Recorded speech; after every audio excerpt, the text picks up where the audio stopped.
This game combines elements of village and farm management like Pal World or other survival games, the gliding mechanics and open world feel of Breath of the Wild, and the hunting aspects of Monster Hunter. On paper, it sounds amazing, but the execution feels clunky and more like a checklist of features than a cohesive experience. Even with the latest update, which is my first time trying it, the game feels poorly optimized and stuttery.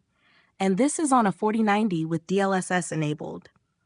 Honestly, the performance reminds me of the recent Pokemon games on the Switch. Not exactly a compliment. I wanted this to feel like Fern Gully meets Peter Pan's Lost Boys meets Monster Hunter, but it doesn't. The concept is great, but the game just isn't ready.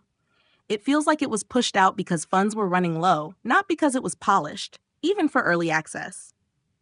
The developers have openly stated they need sales to keep development going, which makes this criticism harder, but they may have bitten off more than they can chew. While the tether and glide movement is fun, I can't recommend the game beyond that. It feels repetitive, unfinished, and at times like an asset flip. The colony management system is underwhelming. You can't assign villagers to tasks properly or rotate them when they're tired. I haven't fought any big bosses yet, but even battling the adult monsters feels frustrating.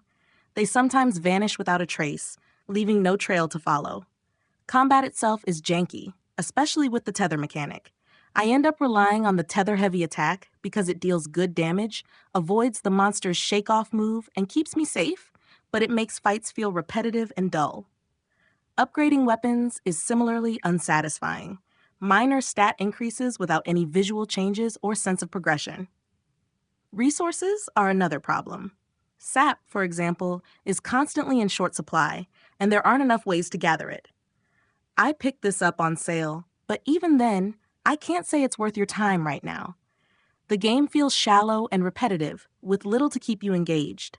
Maybe I'll revisit it once it's more polished, but for now, it's not worth playing, especially if future updates might wipe all my progress anyway.